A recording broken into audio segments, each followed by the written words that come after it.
O século XV foi um período de profundas tensões dentro da cristandade, com um crescimento marcado por contradições. Enquanto a Igreja Romana continuava a expandir sua influência pelo mundo, as fissuras dentro de sua estrutura se tornaram cada vez mais visíveis. Os abusos e a corrupção moral, as heresias e as falsas doutrinas do clero, os desvios da palavra de Deus e a opressão espiritual imposta pelos líderes religiosos geravam um clamor crescente por reforma. Nesse cenário, surgiram homens que ousavam desafiar as trevas espirituais de seu tempo, lutando por um retorno à simplicidade e à pureza do Evangelho. Embora a reforma protestante só eclodisse oficialmente no século XVI, o século XV já testemunhava a ação de verdadeiros reformadores que pagaram um alto preço por sua fidelidade a Cristo e à sua palavra. Antes de Martinho Lutero, João Calvino e outros reformadores do século XVI, muitos homens de Deus já estavam plantando as sementes da reforma, denunciando as práticas e distorções da Igreja Romana e chamando o povo de volta às verdades da Escritura.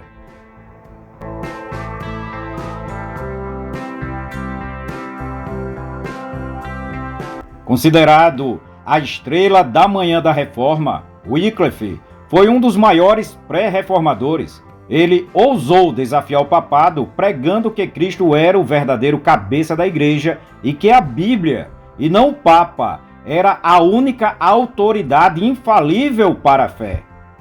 Wycliffe também traduziu a Bíblia para o inglês, abrindo caminho para que o povo comum tivesse acesso à palavra de Deus. Seus seguidores, os Lollardos, mantiveram vivas as suas ideias no século XV, apesar da feroz perseguição que sofreram.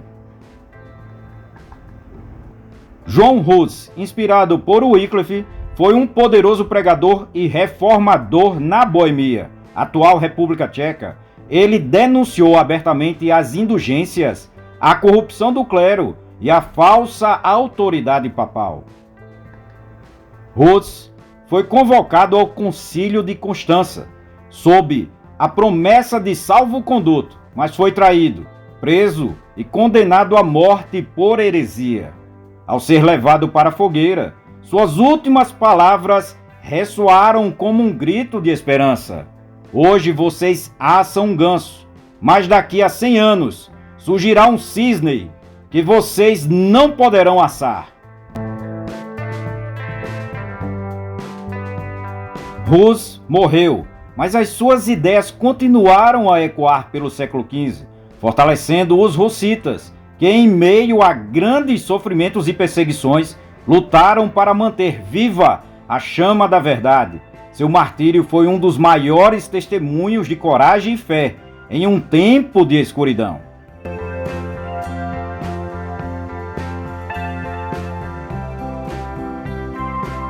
Após a morte de Wycliffe, seus seguidores, conhecidos como Lollardos, continuaram a disseminar suas ideias, defendendo a leitura da Bíblia em vernáculo e condenando os desvios da igreja.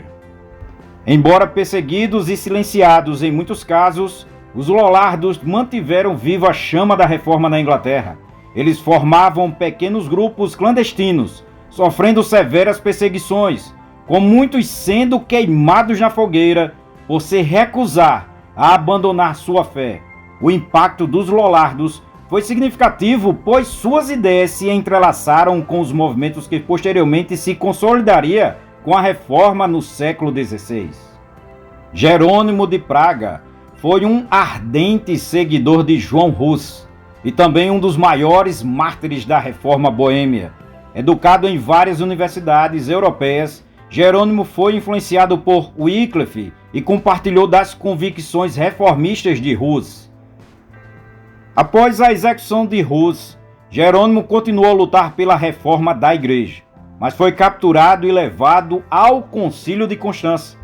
Inicialmente, ele recuou sob pressão e renunciou às suas crenças, mas, mais tarde, em um ato de coragem e convicção, retratou sua retratação, reafirmando sua fé nos princípios da reforma e denunciando a corrupção da igreja. Por isso, ele foi condenado à fogueira em 1416. Sua vida e morte são mais um testemunho do preço da fidelidade à verdade em um tempo de trevas espirituais. Na Itália, o frade dominicano Girolamo Savonarola foi uma das figuras mais marcantes do final do século XV. Em Florença, ele se levantou contra a decadência moral e espiritual da igreja, condenando a corrupção do clero e a vida luxuosa do papado. Savonarola pregava sobre o arrependimento e chamava as pessoas a se voltarem para Cristo e para a santidade em suas vidas.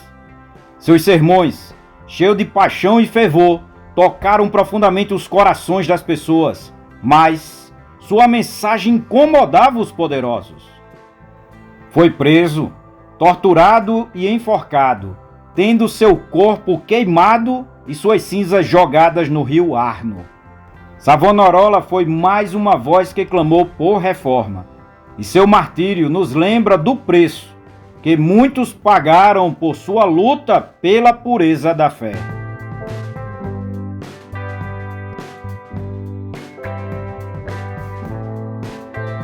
O século XV foi um período em que a Igreja Romana estava afundada em problemas, corrupção e desvios doutrinários. Entre os maiores problemas teológicos estava a prática abusiva das indulgências, que prometia perdão de pecados em troca de dinheiro. Esta prática, que perverteu a doutrina da graça, criou uma divisão profunda entre o clero corrupto e os verdadeiros crentes que ansiavam pela verdade. O papado, para financiar suas guerras e projetos luxuosos, transformou o perdão divino em mercadoria, oferecendo salvação em troca de riqueza.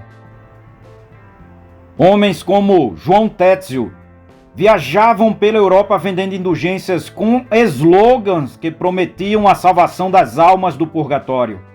Este comércio de salvação não só era um erro doutrinário contra a graça de Deus, mas também era uma exploração dos pobres e oprimidos. Reformadores como John Wycliffe e John Hus foram alguns dos primeiros a denunciar essas práticas, e suas vozes ecoariam no século XVI com a Reforma Protestante.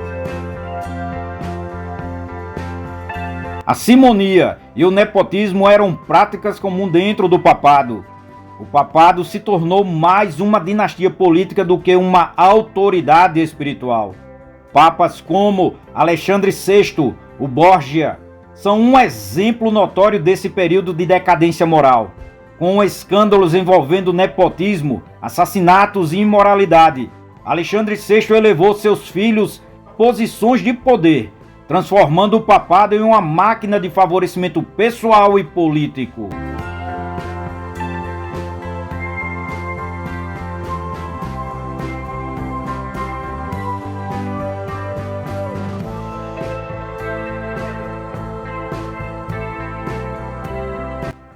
Ao longo do século XV, movimentos de reforma se espalharam pela Europa, levantando líderes e seguidores que clamavam por uma igreja fiel à palavra de Deus. Estes movimentos lançaram as bases da Reforma Protestante. Após a morte de João Hus, seus seguidores, conhecidos como hussitas, lutaram bravamente na Boêmia contra as tentativas da igreja de esmagar seu movimento. Eles defenderam a primazia das Escrituras, a administração do cálice para os leigos e um retorno à simplicidade da fé cristã. Suas batalhas, conhecidas como Guerras Hussitas, entre os anos de 1419 e 1434, foram uma tentativa de resistir à tirania espiritual vinda de Roma.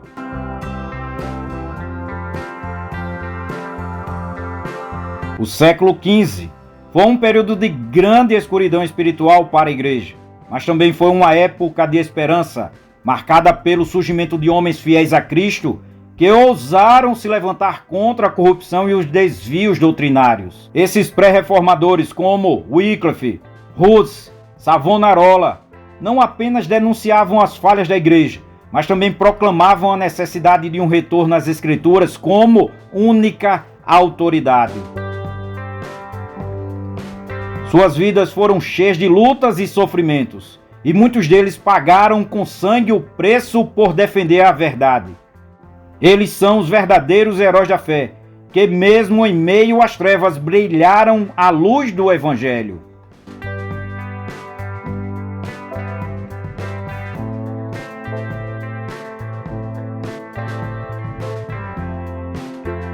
O século XV não foi apenas um período de crescimento e expansão do cristianismo. Foi também um tempo em que Deus começou a preparar o terreno para a grande reforma protestante que estava por vir. As sementes plantadas por homens como Wycliffe, Hus, Savonarola floresceram no século XVI, quando homens como Martinho Lutero, Ulrich Zwinglio e João Calvino se levantariam para transformar o mundo cristão.